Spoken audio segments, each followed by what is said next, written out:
হরে কৃষ্ণ, সবাইকে রাধে রাধে। তো আজকে আমি জিরে রাইস আর ধোকার ডান্না বানিয়ে দেখাবো। কড়াইতে তেল দিলাম,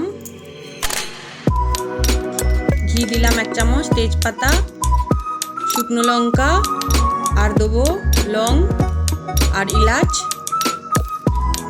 জিরে দেবো। তো এটা পেকে গেলে, কালারটা চেঞ্জ হয়ে গেলে এর মধ্যে আমি ধুয়ে রাখা চাল দিয়ে দিচ্ছি। আধা ঘন্টা চালটাকে ভিজিয়ে রেখেছিলাম, এটাকে একটু নাড়াচাড়া করে নেব। পরিমাণ মতন জল দিয়ে দেবো। জলের মধ্যে আন্দাজে লবণ দিলাম আর দেবো একটা লেবু। তো ঢাকা চাপা দিয়ে দিলাম। এদিকে আমি কড়াইয়ে তেল দিয়ে দিয়েছি। তো তেলের মধ্যে একে একে একটু গরম মশলা, গোটা আদা, কাজু বাদাম, চালমগজ আর টমেটো, ওটাকে একটু সুন্দর করে ভেজে নেব। 1 চামচ পোস্ত দিলাম, এতে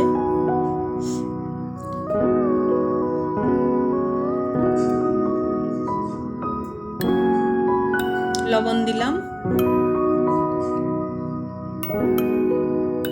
তো এদিকে দেখে নেবো একবার। তো এটা আমার ভাজা হয়ে গেছে। এখন আমি ছোলার ডালটা ভিজিয়ে রেখেছিলাম 200 গ্রাম, এটাকে নিয়ে নেব মিক্সিতে। কাঁচা লঙ্কা আর আদা, অল্প দেবো লবণ, এটাকে পেস্ট বানিয়ে নেব। অল্প জল দিলাম। তো এটাকে কষানোর জন্য আমি কড়াইতে অল্প তেল দিয়ে একটু হিং দিলাম আর অল্প কালো জিরে দিয়ে বাটাটা দিয়ে দেবো। এতে 5-7 মিনিট কষিয়ে নেব এটাকে। তো থালাটায় আমি তেল ব্রাশ করে নিচ্ছি, করে নিয়ে এটা দিয়ে এটাকে এখন পিসেস করে কাট করে নেব।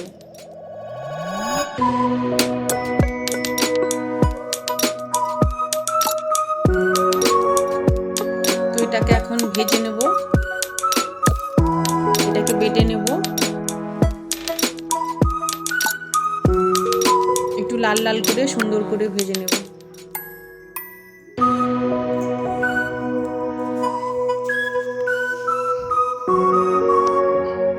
এগুলো আমার ভাজা হয়ে গেছে। এখন এবারে আমি মশলাটাকে কষিয়ে নেব।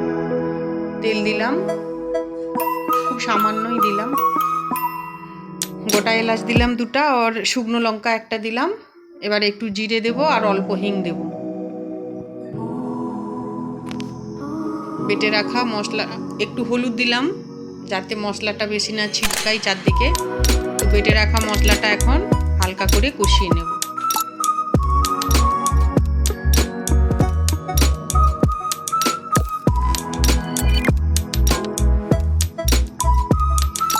লঙ্কা গুঁড়া দিলাম এর মধ্যে।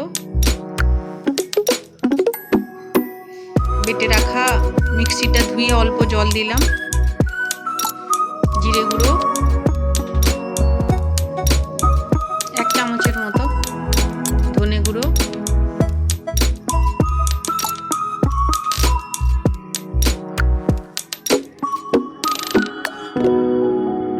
লাল লঙ্কার গুঁড়োটা তো আগে দেওয়াই ছিল।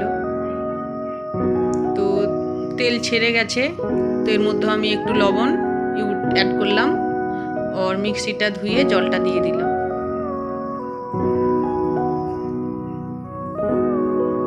পাঁচ মিনিট ফুটতে দেব। ফুটে গেছে। এর মধ্যে আমি এখন একে একে ধোকাগুলো ভেজে রাখা দিয়ে দেব। তো হয়ে গেছে। আমি 1 চামচ চিনি দিলাম আর একটু ঘি দিয়ে ধোকার ডান্না আমার রেডি।